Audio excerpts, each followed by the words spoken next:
In the spring of 2020, daily life simply stopped. Bustling avenues turned into ghost towns as a virus forced the globe into total isolation. In Shasta County, the physical threat of the virus was paired with a total economic freeze. Main Street storefronts went dark, and thousands of local businesses were permanently shuttered. While the public navigated the disruption, officials offered a clear, unwavering narrative. The science was settled. The virus, they assured us, jumped naturally from animals to humans in a wet market.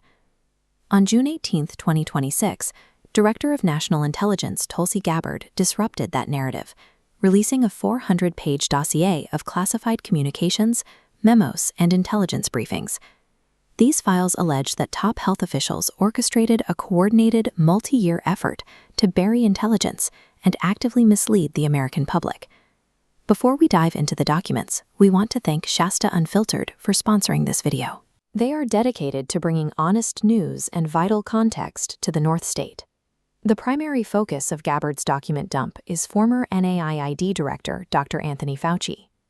The intelligence materials outline a pattern of severe government manipulation allegedly orchestrated under his direct supervision, but pursuing any legal consequences hits an immediate, massive roadblock. In January 2025, President Joe Biden issued a preemptive federal pardon. This clemency provides a near impenetrable shield against federal criminal charges. As long as the allegations stem from his official pandemic response duties, the Department of Justice cannot prosecute him. How do you enforce accountability for a systemic institutional cover-up when the primary suspect is protected by a broad federal pardon? The declassified documents break the alleged cover-up down into three distinct mechanisms of control. The first is the financial pipeline.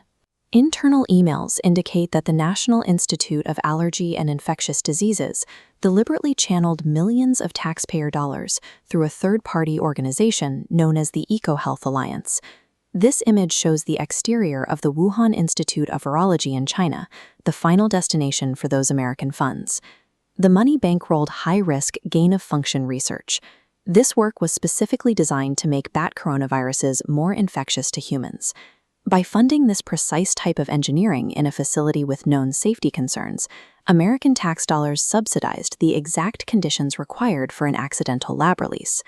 Once the pandemic began, the agency allegedly deployed its second pillar, the narrative mechanism. This relied on what the Director of National Intelligence calls a circular reporting loop. As U.S. spy agencies scrambled to figure out where the virus came from, Fauci recommended a specific group of scientists to advise them.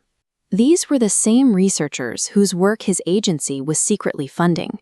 Relying on these hand-picked experts as guides, the intelligence community produced official assessments favoring the natural animal origin theory. This manufactured consensus was then used to publicly smear, dismiss, and suppress any investigation into a potential lab leak. While the public was told to trust independent science, they were actually watching an artificially constructed echo chamber designed to protect the agency from its own funding decisions. The third and final pillar is the legal mechanism, a pattern of active deception and intimidation. In this 2024 congressional hearing, Dr. Fauci sat under oath and explicitly denied having any contacts with intelligence agencies regarding the origins of the virus. The newly declassified emails show him directly and repeatedly engaging with intelligence officials to shape their investigative conclusions, contradicting his sworn testimony. When analysts and scientists within the government tried to point out these discrepancies and push for lab leak scrutiny, they were met with career threats and sudden terminations. The bureaucratic apparatus weaponized its authority to destroy the livelihoods of the men and women trying to warn the public. All of these revelations bring us right back to the central hurdle, the presidential pardon blocking federal criminal charges. However, presidential clemency only applies to federal crimes. State-level actions and civil liability remain fully viable avenues for justice. A coalition of 17 state attorneys general is investigating state-level fraud and breaches of trust outside the reach of federal pardons. Simultaneously, the new intelligence provides evidence for Bivens claims, civil lawsuits for direct, targeted constitutional harm. The IRS retains a third avenue of accountability. A pardon cannot erase civil tax liabilities, meaning the agency can still pursue penalties for any unreported profits tied to his pandemic prominence. If you want to stay on top of these rapidly developing legal investigations, hit the like button, subscribe to the channel, and be sure to visit Shasta Unfiltered online.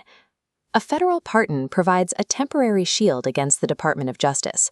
But with 400 pages of classified receipts now out in the open, the institutional battle for accountability has only just begun.